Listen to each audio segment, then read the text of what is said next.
Welcome as Naomi educates us.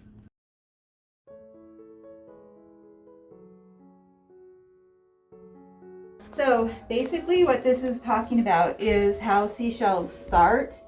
So when I started the Seashell Museum, that's what people would ask me. Like, how do they reproduce? Where do they come from? How do they start?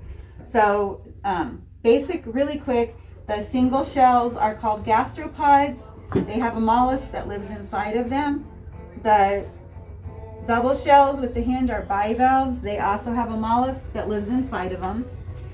And the mollusk is the animal that reproduces by an egg, by egg sacs, multiple eggs. And then the animal that comes from that egg is a larva stage, and it's called a veliger. So that veliger larva stage is what we're going to look at here on this video. So the first one is a gastropod, and this is under a strong microscope. It's very, very small. But this kind of clear part right here is what first hatches from the egg. And then as it moves around in the water with the cilia directing food into its mouth, it collects minerals and calcium from the water, and it starts to develop that little hard shell. So as long as that mollusk is alive, the shell is going to grow. It's its little outside skeleton. And they grow shells. The shells grow similar to, like, if you think of our bones compared to a tree. Like when you have a little person, they have little bones. You have a big person, the whole bone grows. It doesn't just layer. So the same with shells. They just don't layer. The whole shell grows. So if you look right here, you can see the smallest of the gastropod shells that I've been able to find in the sand. And then if you look up here, under the microscope, you see the interesting thing about them is that they're fully formed tiny little seashells. But if they're hard, how can they get larger? I mean, if they're... It's the same as how our bones grow. Our bones do the same thing, like a little kid's bones compared to... I guess if they're... They grow. You just don't think of the shell part as being alive. Right. But it is. Right. So another thing too... Oh, so here's the bivalve in that veliger larva stage swimming around. And again, he's going to turn and you're going to see the two sides of the shell forming with the animal inside.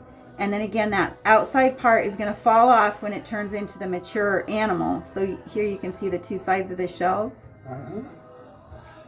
So that's the larva stage. So then a few other just really simple things is that a hermit crab is different than a mollusk. A hermit crab is a crab born with no shell.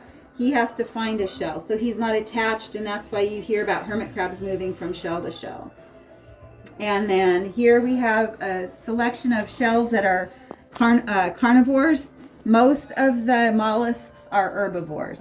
But these guys are carnivores, and they attack the other shells. So they're going to attack them.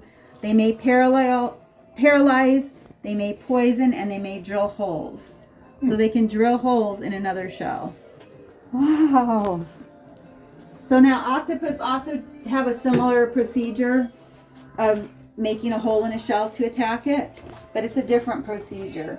And then in this book that I have back there, if I take a minute and find it.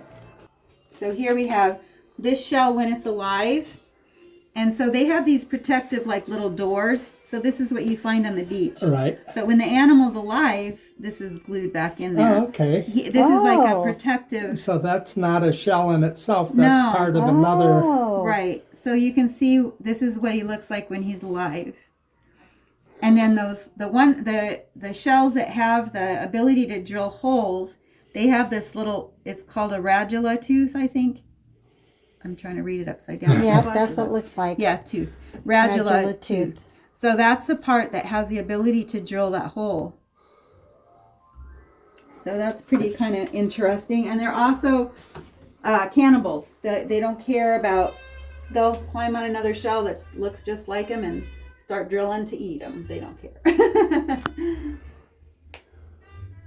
So that's just kind of some things I like to tell people about. I think it's interesting and it's things that I didn't know. So So we made this poster because I couldn't find anything that was specific to this area. Yeah. So I did this quite a few years ago with my friend who's a photographer. So all of these shells are in this building.